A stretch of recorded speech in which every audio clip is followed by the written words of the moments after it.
Matt, teach me how to play this guitar. Okay, so the first thing you know is that the guitar touches you in 4 places. I call it 4-point seating. The inner bout of the guitar, this inside curve, should rest on top of your left leg.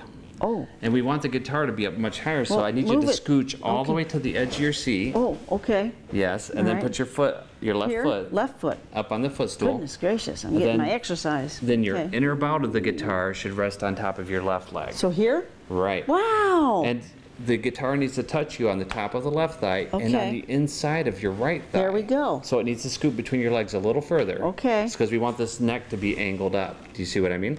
And if you're not sitting on the edge of your chair, the guitar will hit the bottom of your chair. So bottom line, hold on to the guitar. You have to be, right. Okay.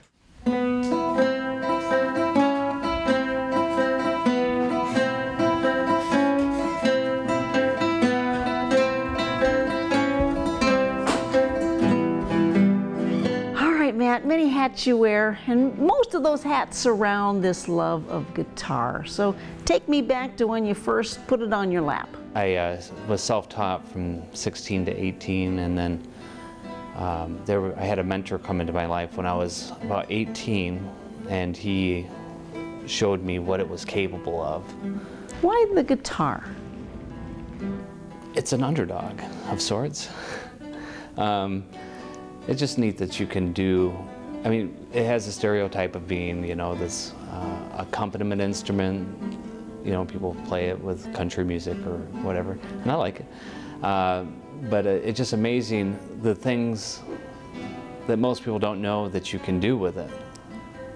You know, playing multi-part music, sometimes playing a bass line, a melody with an accompaniment figure going on in the middle. Just the complexity of music is the most interesting thing to me. And it's just, some of the music sounds like it's a piano playing. Okay.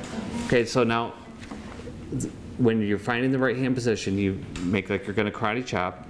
Ooh. And then make a fist so the tips touch your palm. Okay. And then the thumb forms a line with the fingers. Yes. Now lay that shape on the strings. Okay, now I'm gonna shape you, oh, no. Oh, keep your fist. That sounded good. Okay, yep. So keep your fist. Just keep it right there. Huh. And we're going to line it. We need to make sure that the middle tendon stays in line with your forearm.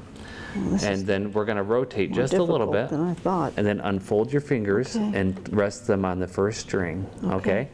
And then we're going to try some thumb strokes. So I want you, I'm going to call this home position. Okay. So you're going to go extend, dig in, play. Gotcha. Extend, dig in, play. We're going to go to the third string, extend, dig in. But no, we don't come to rest on the next string. When you follow through, you come to rest on the side of your finger. Huh. Extend, dig in.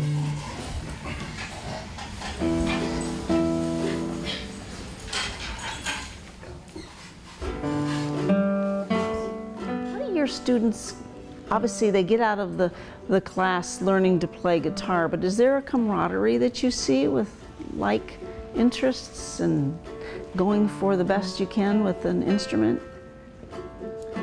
Or are they competitive? Oh, yeah. I'm a little concerned about that from time to time, the competitiveness. I think it's great. I have levels they can pass through. As a matter of fact, I gave out certificates at the meeting today. Some finished level 1, some finished level 10. So they get that sense of accomplishment. I think that's important. But I don't want them to compare themselves to each other. I like them to compare themselves with themselves. I moved up this level. I was doing this level last time. Now I'm this level. You know, so, and you know, moving up a level doesn't necessarily mean that you're more talented or less talented. It just means you finished a level. You know. Is a guitar a guitar a guitar? Well, if you're going to learn the classical style, we recommend that you get a nylon string guitar.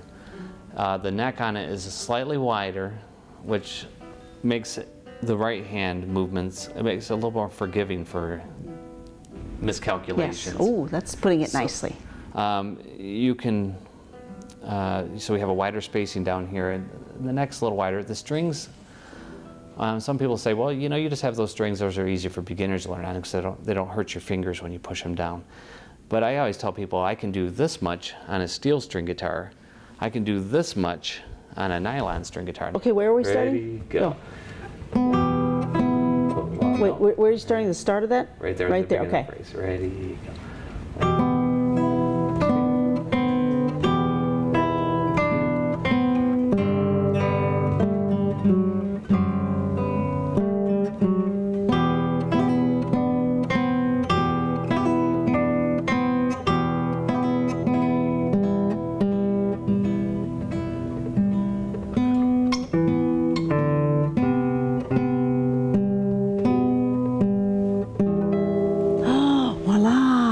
Not too bad. That was pretty good. Yeah. Okay. All right. Yay. Support for Kalamazoo Lively Arts is provided by the Irving S. Gilmore Foundation, helping to build and enrich the cultural life of Greater Kalamazoo.